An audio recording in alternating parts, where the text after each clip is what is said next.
Welcome back to another edition of Arizona Wildcats Insiders Podcast. I'm your host, Troy Hutchison. Arizona football is coming off of an amazing game against Colorado where the Wildcats just took it to the Buffaloes, belt to butt. I mean, they took it to them for three quarters of the game after putting in subs when it was 52-7.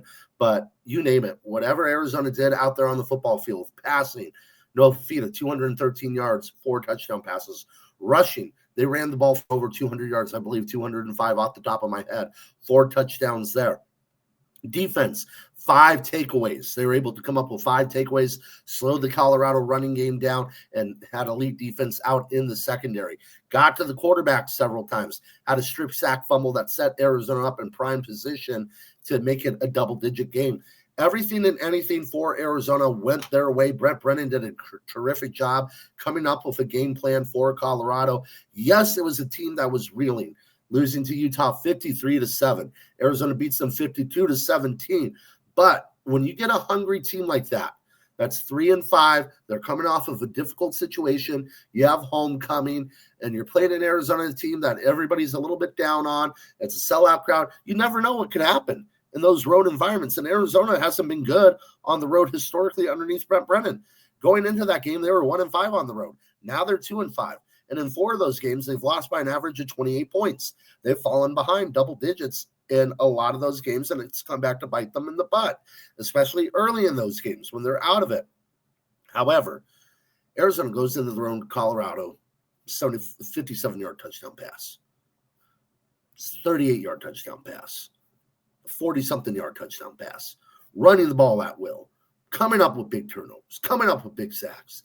It didn't matter. Arizona went in there, took care of business, stole their lunch money, knocked them to the ground, and got the heck out of Boulder. They did what they were supposed to do, and it was a terrific game for Arizona, terrific game for Brent Brennan, terrific game for Noah Fifita. Now the Wildcats sit at 5-3 and in prime position to make a bowl game. Like we've said all year, they're going to go 7-5. Although I'm kind of sniffing that 8-4 mark with ASU's injury situations.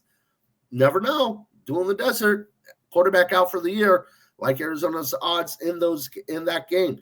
However, it's starting, guys. The college basketball season is finally upon us.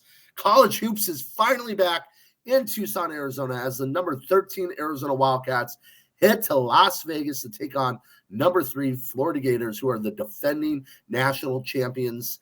They're playing under the lights, 4 o'clock tip in Las Vegas, T-Mobile Arena. Need I say more? That is Pac-12, Big 12, Pac-12.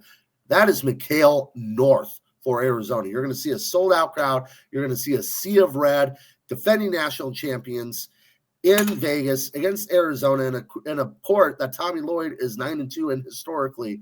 And I know past doesn't matter when you're playing a whole new team, but it's going to be an electric environment to tip off the college basketball season. You have Arizona, Florida. You have Kansas, North Carolina. You have BYU, Villanova. You have some primetime games. So it's finally here. I'm excited for it. My favorite sport. It is my favorite sport growing up. It's my favorite sport. I love college basketball. I love basketball in general. And there's nothing better than March Madness, and we're a long way away from that. But these first 4 weeks of the college basketball season, the non-conference, the matchups that you're going to have, oh my God, it's phenomenal. I love it. I love it.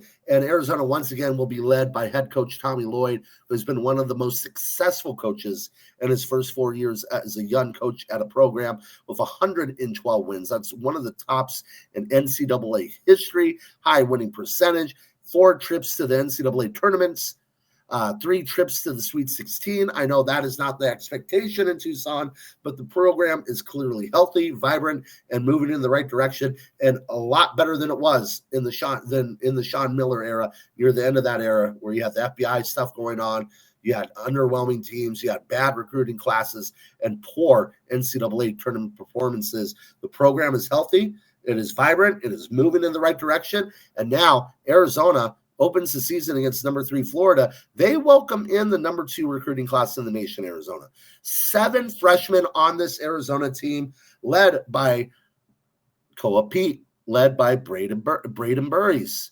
Then you had Dwayne Aristode, And you have guys internationally that are going to be very good in CDA and Ivan and Korstenka. I struggle on his last name. I'm going to try to get it right, but we'll call him Ivan right now. But Tommy Lloyd has a nice collection of young talent mixed with a good collection of veteran presence. Jaden Bradley, who I think is one of the top 5 point guards in the country this season coming in, was not on watch lists, was not on all conference voting polls. People are going to know his name by the end of the season. This is going to be one of the better point guards in the country. I don't think he'll be a lottery pick in the NBA. I don't know if he'll be a first-round pick in the NBA. But Jaden Bradley is one of the better point guards in the country. Anthony Del Rosso, good three-point shooter, has added 20 to 25 pounds of muscle. We'll see if he could get better defensively. But a veteran presence that's played in the tournament once or twice before. Toby Awaka, an absolute monster on the glass.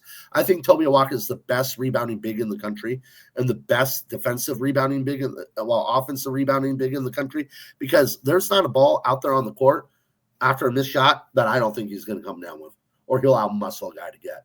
You're talking about an all-energy, all-effort, all-hustle type of player that Arizona welcomes back, and is going to be a presence and a dominant force in the paint. And then Mo Krivas, I mean, who knows? Who knows? Highly talented player, has had success during the exhibition games, has had success in his early career, but had a season-ending injury last year.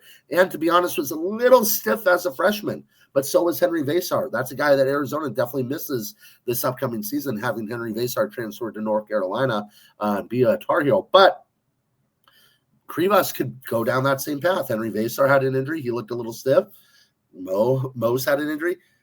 He's looked a little stiff. Maybe it opens things up. Maybe he's worked on his game. Again, he's had a whole entire season, a whole entire offseason to get better, and I think he has looked better. I think you're going to see a better Mo Krivas out there on the court, but can he be that dominant force? And I think he can be a solid one. I think he'll be a very good player, and I think Arizona has one of the best front courts coming into the 2025-2026 college basketball season. Now, as we get to our game picks and you look at this game, Florida's lost a lot from last season. They lost their top 3 guards to graduation, but they welcome in some talented transfers.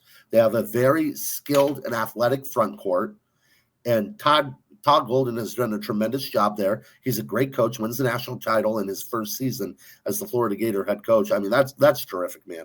Did a great job in San Francisco for the Dons, has a history in the West Coast Conference, born in Scottsdale, Arizona, oddly enough. And Tommy Lloyd and him have gone head-to-head several times throughout his coaching career. I think this is going to be a great game. I think it's one of those games that it's going to be close the final 5 minutes in that game, the final 3 minutes in that game. And I look at having veteran leadership and having veteran guard play. And I think that's critical to have guys that have been in those situations, especially early on in a season when you're in an environment that Florida is going to be playing in, because it's going to be a home game for Arizona. It's going to be loud. It's going to be crazy there in T-Mobile Arena. And I look at Jaden Bradley. He's the steadying force. He's the guy that calms everything down, gets everybody put in place. Don't worry about it. It's all good. And then Braden Burries is going to be a walking bucket. He's a bucket getter.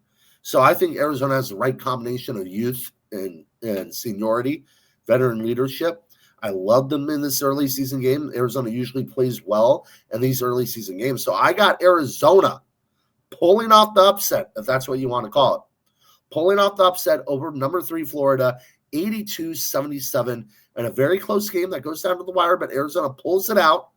Braden Burries hits some big shots. Cole Pete does some things defensively, but I think Jaden Bradley is the difference maker in this game. I have Arizona winning again, 82-77 over Florida. We'll have more coverage come game time. Today is game day, but come game time as Arizona gets set to tip off against Florida with a recap, social media reaction. So follow Arizona Wildcats on his side. Follow me, Troy Hutchison, at THutch1995 on my Twitter account, and we'll have more coverage, and we'll see you next time from Nevada, Las Vegas.